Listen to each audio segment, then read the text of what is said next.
What's up guys, it is Chris back with another watch video, and today we are talking about news from Christopher Ward and a new C60 Anthropocene GMT. And this is a polar dial version of their C60, and that polar dial is made out of sapphire crystal. Before I get into it, please don't forget to like, subscribe, hit that bell icon. It is super helpful for the channel, and I very much appreciate it. So according to Christopher Ward, a frosted sapphire dial treated to look like polar ice, a new GMT movement with a 56-hour power reserve and dive watch construction that delivers 600 meters of water resistance. Designed in collaboration with CW challenger and adventurer Tom Hicks, the 42mm C60 Anthropocene GMT, our first sapphire GMT, is a watch made to withstand Earth's most extreme conditions. And with 5% of every purchase going to David Shepherd's Wildlife Foundation, it plays its own small part in the battle against climate change. So yes, this is essentially the same C60 that we are used to. The 42mm case, you're getting a 14.3mm thickness and about a 50mm lug width. It's around 49.3mm. However, what you're getting here in the star of the show is obviously that polar white dial. It is made out of sapphire crystal. It is a clear piece of sapphire, and then laid over that piece of sapphire is another very thin piece of plastic that is the actual color for the dial. So they do this with all of their lineup of watches. They just recently came out with the Tide watch. That little disc is actually loomed in that case. In this case, it is not, obviously, because it is in a polar white. All stainless steel construction. You're getting a ceramic bezel that is loomed. You're getting C1, X1 on the hands indices and that bezel. You're getting some orange accents on the bezel itself, just a triangle there at the 12 o'clock, and then of course the GMT hand. So this gets an SW330. The SW330, as you guys know, is based on the ETA 2893, and that is essentially an office GMT, so that means that the GMT hand is what jumps, not that local hour hand. However, still a great movement, and this I believe is an elaborate, so it is finished pretty nicely.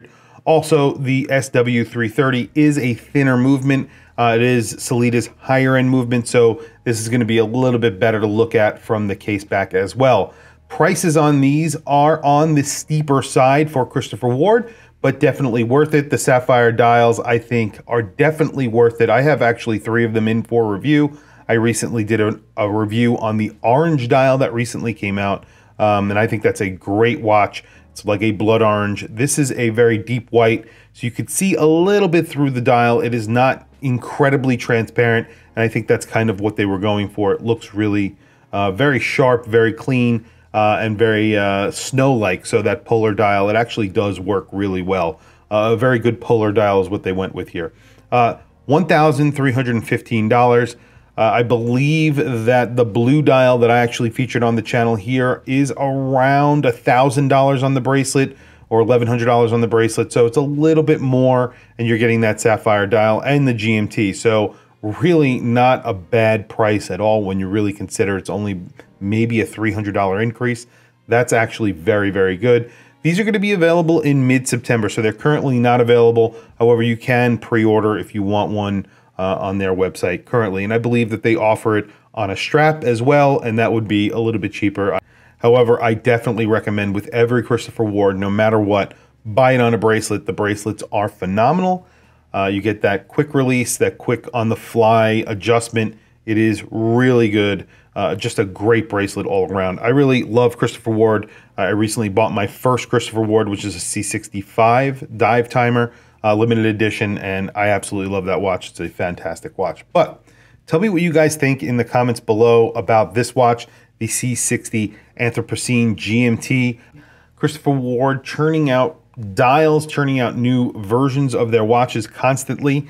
I do like that. I think that they are constantly thinking about their lineup of watches, ways to improve them, ways to make them a little bit different, offer you different little twists on existing watches. I think they do a really good job in my opinion, but tell me what you guys think in the comments below. Please also don't forget to like, subscribe, hit that bell icon. It is super helpful for the channel, and I very much appreciate it.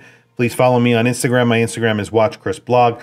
I have some links in the description. Those links are to Amazon. If you click those links and buy anything, it helps support the channel. It doesn't cost you anything extra. However, I very much appreciate it. Anyway, thank you for logging on. I'll catch you guys in the next video.